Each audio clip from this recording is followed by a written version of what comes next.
Olá, amados, sejam todos muito bem-vindos ao nosso próximo vídeo aqui no canal. É um privilégio poder te receber aqui.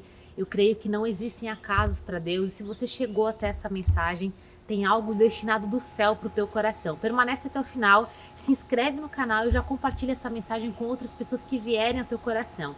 Eu creio que você pode ser um semeador e que as pessoas que você compartilhar essa mensagem, elas também terão a vida edificada, assim como a tua vida será edificada nesse momento.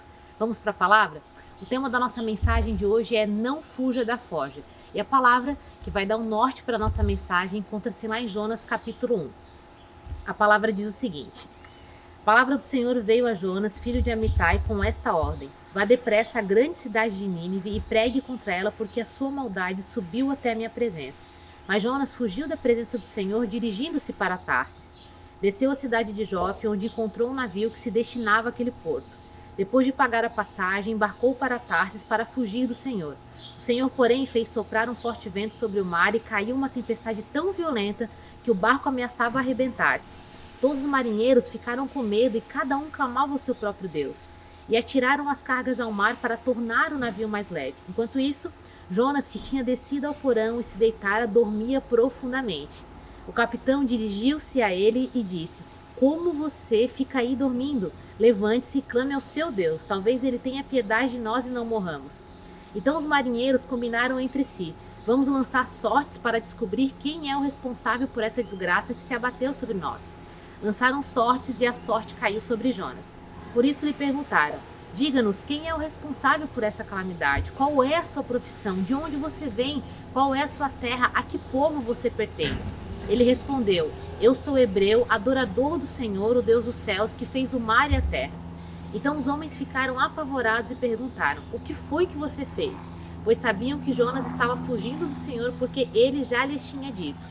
Visto que o mar estava cada vez mais agitado, eles lhe perguntaram: O que devemos fazer com você para que o mar se acalme? Respondeu ele: Pegue-me e jogue-me ao mar, e ele se acalmará, pois eu sei que é por minha causa que essa violenta tempestade caiu sobre vocês. Ao invés disso, os homens se esforçaram ao máximo para remar de volta à terra, mas não conseguiram porque o mar tinha ficado ainda mais violento. Eles clamaram ao Senhor: Senhor, nós suplicamos, não nos deixe morrer, por tirarmos a vida desse homem. Não caia sobre nós a culpa de matar o inocente, porque tu, ó Senhor, fizeste o que desejavas. Em seguida, pegaram Jonas e o lançaram ao mar enfurecido, e este se aquietou. Tomados de grande temor ao Senhor, os homens lhe ofereceram um sacrifício e se comprometeram por meio de votos. O Senhor fez com que um grande peixe engolisse Jonas e ele ficou dentro do peixe 3 dias e 3 noites. Glória a Deus por essa palavra. Feche os teus olhos. Querido Deus e Pai, nós consagramos essa mensagem a Ti, Senhor. Essa mensagem, oro, Deus, para que seja uma ferramenta em Tuas mãos e que se achegue aos corações que o Senhor já destinou no céu, Pai.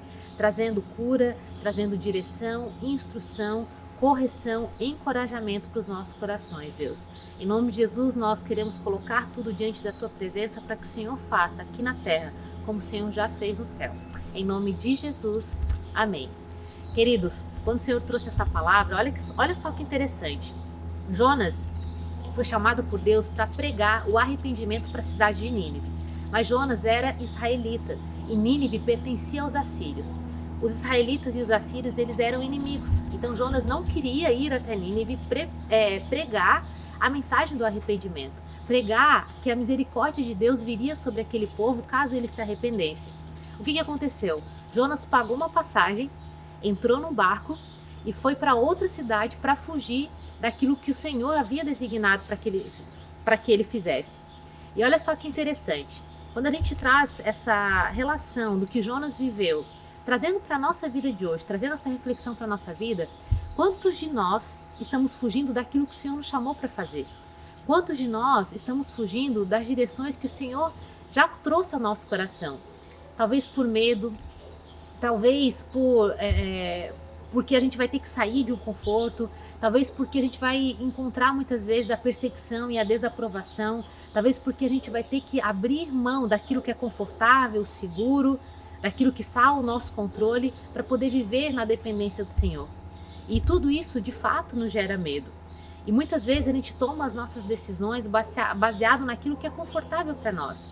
E nem sempre, amados, o fato de estarmos dentro de um barco indo para uma outra cidade, representa que esse barco, por mais confortável que ele esteja, nem sempre representa que a presença de Deus está ali.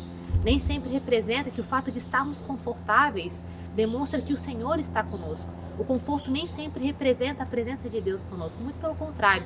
A própria mensagem do Evangelho, ela nos confronta, ela promove o arrependimento, ela promove uma mudança de comportamento, uma mudança de mentalidade. E Jonas estava dentro desse barco, estava no meio de uma tempestade, e não é que ele não estava, de repente, analisando, vivenciando aquela tempestade. Ele simplesmente estava negligenciando aquela tempestade. E muitas vezes isso acontece conosco. Muitas vezes a gente olha para a nossa vida, né? Talvez você já é casado, o teu casamento não está muito bom, a relação com os seus filhos não está muito boa, a relação com os seus pais não está muito boa, mas as coisas elas estão acontecendo, elas estão fluindo. Tá fluindo, estou conseguindo pagar as minhas contas, estou conseguindo conviver com meu marido, ainda mesmo que em pé de guerra, estou conseguindo conviver com os meus filhos, mesmo sabendo que os meus filhos estão completamente distantes de mim, frios de mim. Então a vida ela está continuando. A tempestade em tua volta ela está acontecendo, mas você simplesmente, assim como Jonas, está dormindo dentro daquele barco. Quantas vezes eu e você fazemos isso? Nós negligenciamos as tempestades que estão em nossa volta.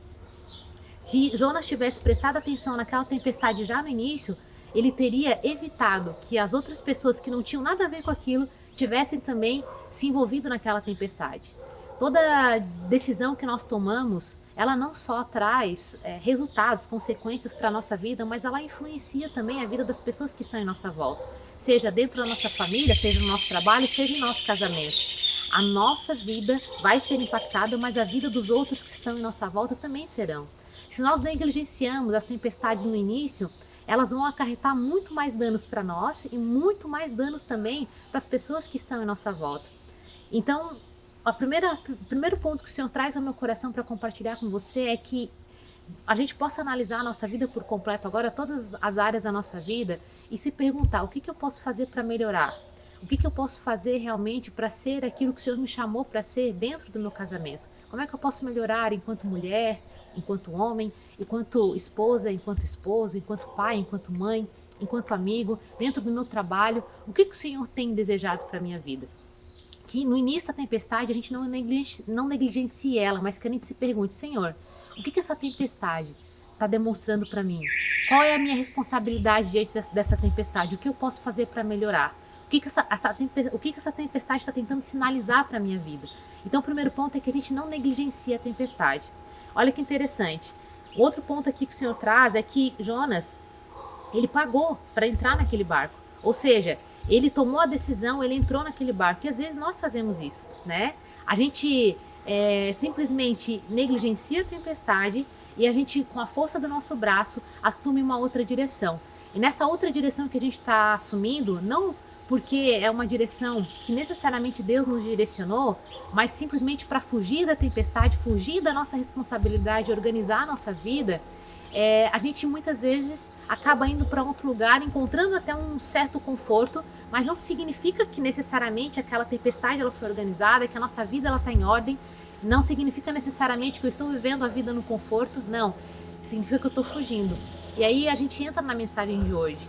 Para de fugir daquilo que o Senhor quer fazer na tua vida. Seja das correções, sejam as instruções, sejam os posicionamentos que você precisa assumir, seja o propósito que o Senhor tem designado sobre a tua vida. Para de fugir da forja. Olha que interessante. Jonas entrou naquele barco achando que simplesmente ele iria viver uma vida confortável, ele negligenciou a direção que o Senhor havia designado sobre a vida dele, e ele achou que simplesmente tomando uma direção, tomando uma decisão e indo para um outro lugar, ele seria, de repente, o Senhor evitaria de fazer qualquer coisa, ou ele simplesmente, o Senhor apagaria o propósito que o Senhor teria destinado sobre a vida dele. Mas olha que interessante, gente, Deus em todo tempo, Ele fala conosco. Deus em todo tempo, Ele tem buscado nos direcionar e nos colocar nos planos que Ele tem designado sobre a nossa vida. A questão é que eu e você, muitas vezes, a gente foge disso. Foge porque é desconfortável, foge porque confronta as nossas convicções, as nossas vaidades, os nossos orgulhos, os nossos medos, confronta muitas coisas. E a gente quer viver uma vida onde o Jesus é o nosso Senhor, o nosso Salvador, mas não quer viver Ele como o nosso Senhor. Ou seja, a gente não quer ser obediente, não quer ser submisso à vontade que o Senhor tem designado sobre nós. E quando nós não somos submissos, isso acarreta em nós muitas dores. Não só em nós, como eu falei anteriormente, dores para outras pessoas também. O Senhor te trouxe para essa mensagem de hoje para que você, assim como eu, a gente possa olhar para a nossa vida e refletir sobre aquilo que a gente tem vivido. Será que o que eu tenho vivido hoje é realmente aquilo que o Senhor tem designado sobre a minha vida? Ou será que eu estou fugindo daquilo que o Senhor me chamou para fazer? Será que o Senhor já me direcionou, de repente, a ir para um lugar desconfortável, para que ali também outras pessoas pudessem conhecer a Cristo através da minha vida? Talvez Jesus já te direcionou, por exemplo, a você conversar com teu pai, a liberar perdão sobre ele, a você conversar com teu marido e vocês terem uma cumplicidade, uma conexão, um diálogo para poder melhorar o casamento de vocês. Talvez o Senhor já te direcionou a ter uma conversa com os seus filhos, os filhos que estão direto na rede social, que ficam trancados no quarto, crianças, adolescentes que você tem de repente negligenciado porque está ali dentro de casa e aparentemente está tudo certo. O Senhor já te direcionou a te dar mais atenção para os seus filhos. O Senhor já te direcionou talvez a sair de um dos empregos, a olhar mais para tua casa. Talvez o Senhor já te direcionou até a abrir mão de um emprego e hoje você está dentro da tua casa para você organizar a tua casa enquanto teu marido supre as necessidades. Eu não sei, mas o Senhor tem ministrado algo ao teu coração. E talvez essas direções que o Senhor tem te dado, elas de fato vão te confrontar, como eu falei anteriormente, vão confrontar a tua zona de segurança, vão confrontar as tuas convicções, as tuas vaidades, os teus orgulhos. Mas toda direção que o Senhor nos dá, por mais que ela nos confronte, ela é a melhor direção sempre. Então a minha oração é que essa mensagem ela possa chegar ao teu coração e promover algo dentro de você, possa promover acima de tudo uma autorreflexão, assim como comigo, né? Antes da palavra chegar ao teu coração, ela primeiro chega ao meu coração, promove essa autorreflexão e uma autoanálise. Será que o que eu estou vivendo hoje é aquilo que o Senhor tem designado para mim? Será que o Senhor já não me direcionou a corrigir alguma coisa e eu tenho fugido disso? Será que eu não estou promovendo tempestades na vida de outras pessoas por negligência, por covardia? Se a gente analisar, talvez, gente, dentro do nosso ambiente familiar, tá tudo um caos. Mas será que a pessoa responsável por gerar todo aquele caos, será que não sou eu? Será que eu fico responsabilizando todo mundo e não assumo a minha responsabilidade diante da mudança daquele ambiente? Nós temos o poder, queridos, tanto de edificar um ambiente, de transformar o ambiente, como também de destruir aquele ambiente. Seja só pela nossa presença, seja pelas nossas atitudes, pelas nossas palavras. Então o Senhor, a mensagem do Evangelho, ela sempre é um olhar para dentro, nunca um olhar para fora. Por isso que Jesus fala, antes de você julgar o outro, primeiro tira as traves dos seus olhos. Que essa mensagem seja de fato para remover as escamas dos nossos olhos, para que a gente possa analisar se aquilo que eu estou vivendo, primeiro, está designado sobre aquilo que o céu designou sobre a minha vida. Será que eu estou sendo de fato obediente? Porque eu posso até conhecer a palavra, mas só conhecer a palavra não é suficiente. Eu preciso conhecer a palavra, eu preciso amar a palavra e eu preciso obedecer a palavra. Então, quando a gente leva em consideração esses três aspectos, primeiro a gente tem que ter o conhecimento, depois a gente tem que amar a palavra e a gente tem que obedecer a palavra. Se eu só conheço a palavra, mas eu não aplico essa palavra na minha vida, ela não vai promover uma transformação efetiva dentro do meu ser. E o Evangelho vem para mudar o nosso caráter, para mudar a nossa identidade e para nos tornar aquilo que o Senhor designou já no céu, para que a gente aqui na terra viva aquilo que Ele tem determinado sobre a nossa vida. Que a gente possa ser prospectadores do reino, né? Atrair pessoas, não só para nós, mas acima de tudo, atrair pessoas para o céu. Os frutos do Espírito, que é a bondade, a fidelidade, a lealdade, a mansidão, elas atraem as pessoas para nós, as pessoas desejam estar conosco, mas acima de tudo elas querem descobrir o que essa pessoa carrega. Quando elas entendem que é a presença de Deus, elas querem se achegar diante desse Senhor também. Que eu e você não sejamos as pessoas que promovem a tempestade na vida de outras pessoas pela nossa covardia, pela nossa negligência, pelo nosso egoísmo, pelo nosso individualismo, mas que a gente seja a pessoa de fato que cumpre o propósito e que conduz as pessoas para aquilo que o Senhor designou sobre a vida delas. Espero que essa mensagem tenha edificado a tua vida.